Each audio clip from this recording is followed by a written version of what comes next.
मंगलवार को हनुमान जी की पूजा करने का विशेष महत्व है।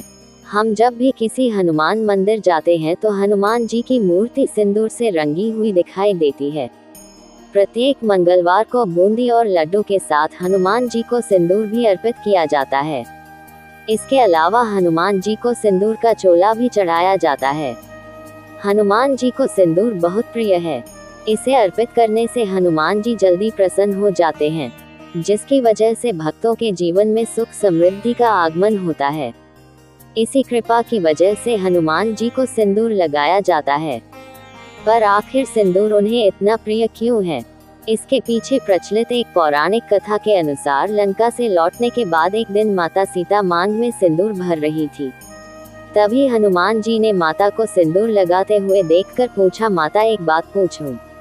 पूछो पुत्र हनुमान, आप अपनी मांग में सिंदूर क्यों भरती हैं? मैं अपनी मांग में सिंदूर इसलिए भरती हूँ क्योंकि इससे तुम्हारे प्रभु श्री राम की आयु बढ़ती है। आयु बढ़ती है, आपने यह बात मुझे पहले क्यों नहीं बताई माता? सीता की बात सुनकर एक पल के लिए हनुमान जी सोच में पड़ गए। माता जानकी चुटकी भर सिंदूर लगाती हैं तो प्रभु श्री राम की आयु बढ़ जाती है। अगर मैं पूरे शरीर पर सिंदूर लगा लूं तो फिर प्रभु श्री राम अमर हो जाएंगे। क्या हुआ? हनुमान किस सोच में पड़ गए। मैं चलता हूँ माता, मुझे आज्ञा दीजिए, मुझे बहुत जरूरी काम है। पर तुम जा कहाँ रहे हो? कौन सा जरूरी काम आ गया पुत्र? मैं जा रहा हूँ प्रभु की आयु बढ़ाने। जय श्री राम। धन्य हो पुत्र, तुम धन्य हो। इसके पश्चात हनुमान जी ने अपने पूरे शरीर पर सिंदूर लगा लिया। उन्हें देखकर ऐसा प्रतीत हो रहा था मानो उन्होंने सिंदूर से होली खेली हो।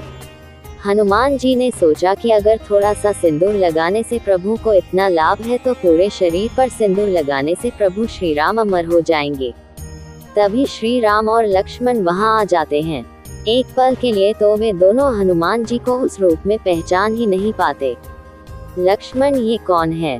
हाँ भैया, ये कौन है? कुछ समझ नहीं आ रहा। मैं आपका भक्त हनुमान, आप मुझे इस रूप में पहचान नहीं रहे हैं। हनुमान, तुमने ये क्या हुलिया बना रखा है? भैया लक्ष्मण, इस सिंदूर में नहाना ये तो मेरा प्रभु श्री राम के प्रति प्रेम है, जो मैं इस रूप में दर्शा चाहता हूँ। और इसका सही उत्तर तो प्रभु श्री राम ही दे सकते हैं। आपको क्या लगता है मैंने ये सिंदूर क्यों लगाया होगा? और कोई सिंदूर क्यों लगाता है? इस प्रश्न का उत्तर जानकर ही मैंने अपने शरीर पर सिंदूर लगाया है। प्रभु, ये सिंदूर लगाना मैंने माता जानकी से सीखा है। क्या आपने कभी माता जानकी से पूछा है कि वह अपनी मांग में सिंदूर क्यों लगाती हैं? नहीं हनुमान, मैंने तो कभी नहीं पूछा। प्रभु, माता जानकी ने मुझे बताया है कि वह अपनी मांग में सिंदूर इसलिए भरती है ताकि आपकी आयु लंबी हो, आपकी आयु बढ़ सके। प्रभु, माता जानकी द्वारा मांग में थोड़ा सा सिंदूर लगाने से यदि आपकी आयु बढ़ती है तो अगर मैं रोजाना पूरे शरीर पर ढेर सारा सिंदूर लगाया करूंगा तो आपकी आयु तो अधिक से अधिक बढ़ जाएगी। हनुमान जी के भोले भाले मधुर शब्द सुनकर प्रभु श्री राम की आंखों में अश्रु की धारा बहने लगती है। जब तक पृथ्वी पर राम नाम रहेगा तब तक तुम अमर रहोगे। मैं तुम्हें अमरता का वरदान देता हूँ। आज से तुम्हें जो कोई भी सिंदूर और तेल चढ़ाए उसकी पूजा मैं अवश्य स्वीकार करूँगा। प्रभु, आपकी जय हो। जय श्री राम। तभी माता सीता भी वहां आ जाती है। पुत्र हनुमान, तुम्हारी भक्ति की गाथा युगों युगों तक गाई जाएगी। तुम सदैव चिरंजीवी रहोगे। और फिर भगवान श्री राम और माता जानकी के आशीर्वाद से हनुमान जी सदा के लिए अमर हो गए। कहा जाता है कि आज भी धरती पर जिस घर में भगवान श्री राम के नाम का भजन और कीर्तन होता है, राम नाम का जाप होता है, वहां हनुमान जी भक्तों पर कृपा करने के लिए अवश्य उपस्थित रहते हैं। कहते हैं भगवान श्री राम के प्रति अपना प्रेम और भक्ति को दर्शाने के लिए हनुमान जी को सिंदूर अति प्रिय है। इसलिए हनुमान जी की मूर्ति पर सिंदूर लगाना शुभ माना जाता है। मान्यता है कि सिंदूर लगाने से हनुमान जी के साथ श्री राम की कृपा भी भक्तों पर बनी रहती है। हनुमान जी को सिंदूर घी में मिलाकर लगाया जाता है। हनुमान जी की पूरी प्रतिमा पर सिंदूर लगाना बहुत शुभ माना जाता है। इससे हनुमान जी बहुत प्रसन्न होते हैं। उनके आशीर्वाद से जीवन की सभी बाधाएं दूर होती हैं। हनुमान जी की पूजा अर्चना करने के साथ उनकी प्रतिमा पर सिंदूर लगाने से सभी तरह के संकट दूर होते हैं। सदियों पहले की बात है, एक बार समस्त श्रेष्ठ गण और विद्वान पंडित ऋषि मुनि के लिए एक सभा आयोजित होती है, जिसमें महर्षि वशिष्ठ, महर्षि विश्वामित्र और नारद जैसे महान विद्वान शामिल होते हैं।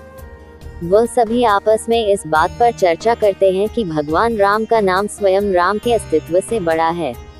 उसी सभा में भगवान राम के परम भक्त हनुमान जी भी मौजूद होते हैं। हनुमान जी उन सबकी बातों को बड़े गौर से सुन रहे होते हैं। तभी नारद हनुमान की तरफ देखते हैं और मन ही मन सोचते हैं, राम का नाम स्वयं राम के अस्तित्व से बड़ा है और इस बात को तो मैं सिद्ध करके ही रहूं।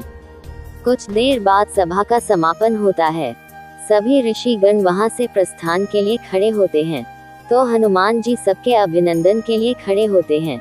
तो नारद जी हनुमान के पास आते हैं और उनसे कहते हैं, नारायण नारायण, क्या बात है हनुमान जी, आप सभी ऋषिगणों का कितना आदर करते हैं। जैसे ही सभा समाप्त हुई आप उनके अभिनंदन के लिए उठ खड़े हुए, लेकिन एक बात आपको अजीब नहीं लगती? कौन सी बात देव ऋषि जी? आप स्पष्ट शब्दों में कहिए कि आप कहना क्या चाहते हैं। ऋषि विश्वामित्र तो एक राजा है, और फिर एक राजा का ऋषि के रूप में अभिनंदन कैसा? मुझे तो ये बात ठीक नहीं लगती। हनुमान जी देव ऋषि नारद की इस बात को भली भांति समझ जाते हैं कि वह क्या कहना चाहते हैं। इसलिए जब सभी ऋषिगण वहां से प्रस्थान करते हैं, तो हनुमान जी हाथ जोड़कर उन सबका अभिनंदन करते हैं।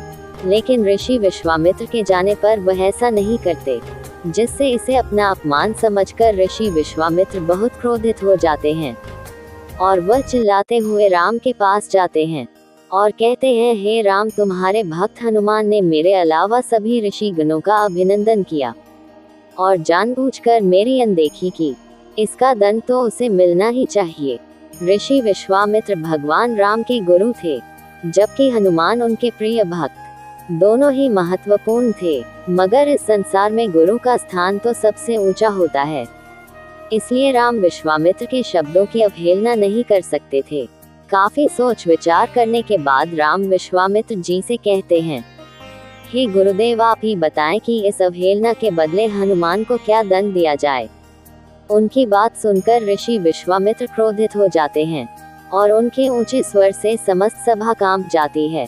राम, हनुमान को मृत्यु दंड दिया जाए, मृत्यु दंड, और इसे मृत्यु दंड तुम्हारे हाथों दिया जाए, यही इसकी सजा है। अपने गुरुदेव के मुंह से ऐसी बात सुनकर राम आश्चर्यचकित हो जाते हैं और हनुमान के लिए अपार प्रेम होते हुए भी ऋषि विश्वामित्र की बात का समर्थन करने पर विवश होकर कहते हैं, हनुमान, तुम्हारा ये दंड क्षमा योग्य नहीं है, तुम्हें मृत्यु दंड अवश्य दिया जाएगा।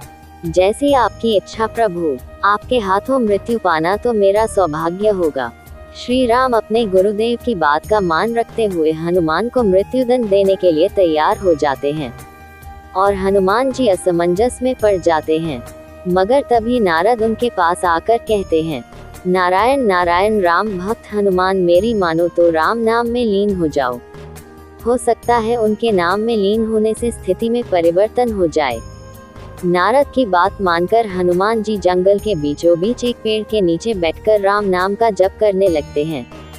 जय श्री राम, जय श्री राम, जय श्री राम, जय श्री राम, जय श्री राम। हनुमान राम नाम में विलीन हो जाते हैं और उधर राम हनुमान को मृत्युदंड देने के लिए वहां उपस्थित हो जाते हैं।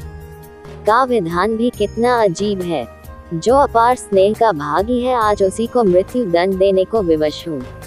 भगवान राम ख्यालों में खोए हुए ही होते हैं कि तभी उन्हें अपने गुरु विश्वामित्र के अपमान का स्मरण हो आता है और वह क्रोधित अवस्था में आकर अपना बाण निकालकर हनुमान की तरफ छोड़ देते हैं, किंतु उनके बाणों का हनुमान पर कोई असर नहीं होता। ये कैसी विडंबना है, मेरे सभी बाण निष्क्रिय क्यों हो रहे हैं। हनुमान आंखें बंद करके लगातार राम नाम का जप किए जा रहे थे। राम अपनी हर बलशाली शक्तियों का प्रयोग करके थक जाते हैं, किंतु वह हनुमान का बाल भी बांका नहीं कर पाते। राम आश्चर्यचकित होकर कहते हैं, कुछ भी हो हनुमान, लेकिन तुम्हें मृत्युदंड तो मैं देकर ही रहूंगा। अपने गुरुदेव को दिए वचन का पालन मुझे करना ही होगा। इतना कहते ही राम अपना ब्रह्मास्त्र निकालते हैं और उसका प्रयोग करने लगते हैं। वो जैसे ही ब्रह्मास्त्र का प्रयोग करते हैं तो तीनों लोकों में हाहाकार मच जाता है। जमीन से ज्वालामुखी फूट पड़ती है, सागर में ऊंची ऊंची लहरें उठ खड़ी होती हैं, पर्वत ध्वस्त होकर गिरने लगते हैं, जंगल में आग लग जाती है, जीव जंतु प्राणी सभी अपनी जान बचाने के लिए संघर्ष करने लगते हैं।